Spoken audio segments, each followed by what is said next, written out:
The day started quietly. My husband had left town for a 3-day business trip, and the house felt bigger, emptier, and maybe a little lonelier. The rain outside made it worse, a steady rhythm against the windows, the kind of weather that makes you want to curl up with a blanket and forget the world exists. Around noon, the doorbell rang. I wasn't expecting anyone. When I opened the door, I saw a tall, well-built delivery man standing there, holding a large brown box. His uniform was soaked from the rain, his breath visible in the cold air. But there was something about his eyes, kind, tired, and maybe a little urgent. He began politely, "This package is for you. But I have a small request. It's unusual, but I don't know who else to ask." I hesitated. "Go on," I said cautiously. He shifted uncomfortably before speaking again. "My truck broke down just 2 streets away. My phone's dead. I've been trying to get help, but no one's answering their doors. Could I, maybe use your phone? Just for a minute?" I could see he was shivering, the rain dripping from his cap. Part of me wanted to say no. After all, my husband always warned me about letting strangers in when I was alone. But there was something in his tone, a sincerity that made it hard to refuse. "All right," I finally said. "Come in. Just for a moment." He stepped inside, carefully wiping his shoes on the mat, his manners precise and respectful. I handed him my phone, and as he made his call, I noticed his hands were trembling from the cold. When he hung up, he smiled gratefully. "Thank you, You probably saved my job today." But then, he paused. "Actually, there's one more thing. I know it's asking a lot, but could I stay here just until the tow truck arrives? It's freezing out there." That request hung in the air.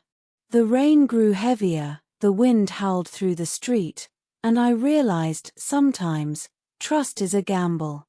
And in that quiet living room, with my husband miles away, I decided to say yes.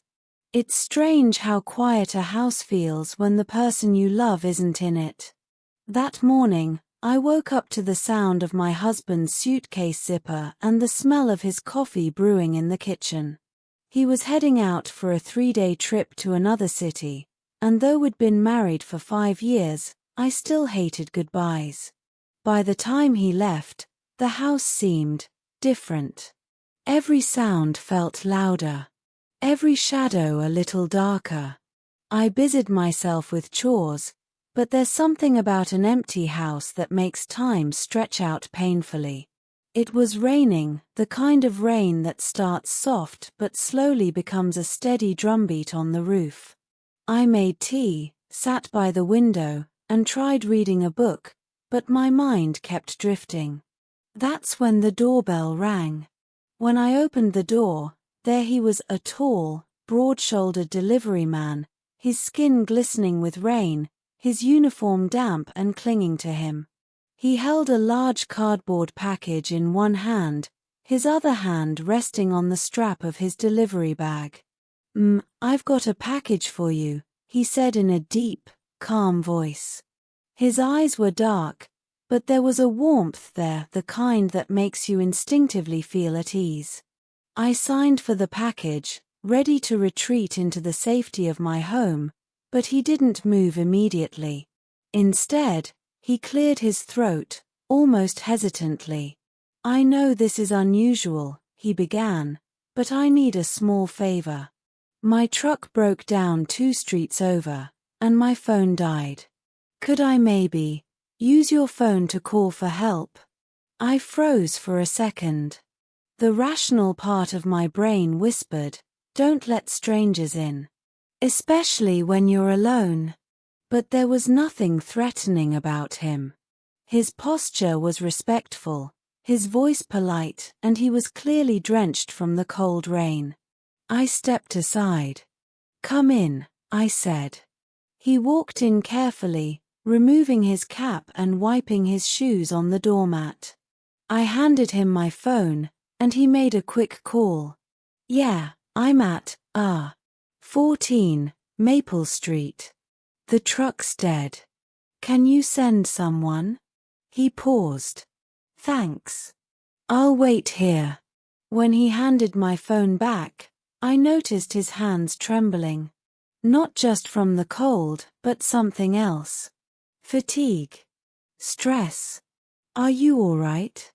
I asked. He smiled faintly. "Honestly, it's been one of those days. I skipped breakfast, then lunch, then my truck gave out. But the rain's the worst part." That's when he made his second request. "Do you mind if I wait here until the tow truck arrives? It's really cold out there." This was the moment I hesitated. I thought about my husband's voice in my head, "Never take risks when you're alone at home." But something about this man made me feel safe. Or maybe I just wanted to believe people could still be trusted. "All right," I said. "You can wait. Just for a little while." I brought him a towel so he could dry off. He thanked me, and then, seeing my tea on the table, asked if I minded him sitting down. The minutes passed slowly. We made small talk about the rain, about how deliveries get crazy this time of year. I learned his name was Marcus. He'd been working this job for 6 years, supporting his mother and younger sister after their father passed away. But as we spoke, I noticed something strange. Every few minutes, Marcus would glance at the window, not nervously, but as if he was watching for something. Finally, I asked, "Is everything okay?" He hesitated, then leaned forward slightly. I didn't just stop here for help. I think someone's been following me." The air seemed to change. He explained that earlier that morning, a black SUV had been tailing his truck through several neighborhoods. He thought it was just a coincidence, but then it showed up again when his truck broke down. When he walked toward my street, it drove past slowly, twice. I felt a cold shiver run through me. "You think they're after you?" I asked. Marcus nodded. "Or the packages. There have been robberies lately. Delivery guys getting jumped, trucks getting emptied." That's when I saw it, movement outside. Through the rain-streaked glass, a dark vehicle rolled slowly past my house, then stopped halfway down the street. Its engine idled. Marcus noticed my gaze. "That's them," he whispered. My heart pounded. I locked the door, pulled the curtains halfway, and asked what we should do. "They probably won't try anything while I'm in here," he said. "But if I leave before my tow truck arrives, it could get ugly." We sat there, the sound of rain mixing with the low hum of that idling engine. Minutes dragged on. The tow truck was late. My phone signal flickered from the storm. And in that tense silence, I realized how vulnerable the moment was: a stranger in my home, a mysterious car outside, my husband far away. Then, without warning, the power went out. The lights died, the hum of the fridge stopped, and the house plunged into dim gray shadows. I heard Marcus inhale sharply. "They're making a move." The blackout turned the house into a shadowy maze, the only light coming from the pale gray sky bleeding through the rain-smeared windows. I could hear my heartbeat in my ears. Marcus's voice was low and urgent. "Stay away from the windows. If that's really them, they might try to force you to open the door." I grabbed the flashlight from the drawer and clicked it on, but Marcus shook his head. "Turn it off. Don't give them a clear view inside." We stood in the dim silence, listening. The rain hammered the roof. The distant rumble of thunder rolled across the sky. And underneath it, I could swear I heard footsteps on wet gravel. Marcus moved toward the front window and barely lifted the edge of the curtain. His posture stiffened. "They're out of the car," he whispered. "Two men. Hoodies. One's carrying something." My chest tightened. What do they want? Could be the packages, could be me. Either way, you don't want them in here.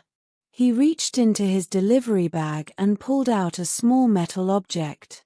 It wasn't a weapon, it was a wrench, heavy and solid.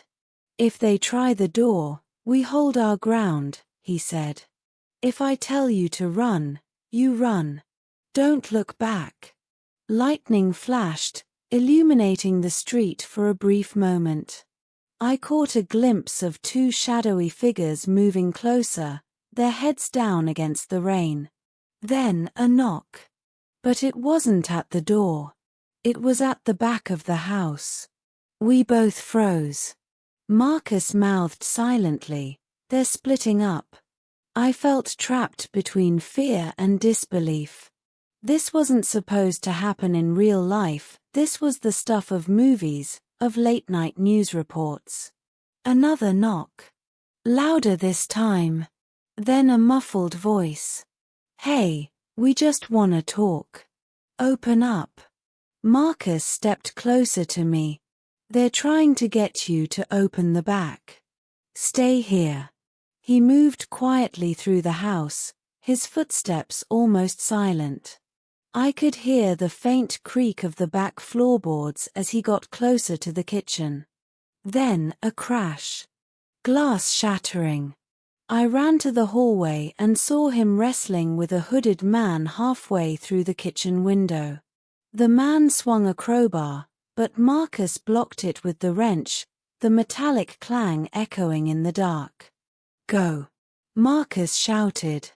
I didn't think. I ran toward the front door, fumbling with the lock, my hands shaking. But before I could open it, the second man appeared outside, blocking the way, his face hidden in shadow. I backed away. My chest was tight. My vision tunneled. From the kitchen, I heard a deep grunt, a thud, then silence. Marcus appeared in the doorway, breathing hard. "He's down," he said, gripping his arm. But the other one. A loud slam at the front door cut him off. The second man was trying to force it open, the wood creaking under the strain. Marcus dropped the wrench into my hands. "Stay behind me." He threw the door open just as the second man lunged forward, and in one swift move, Marcus tackled him onto the porch.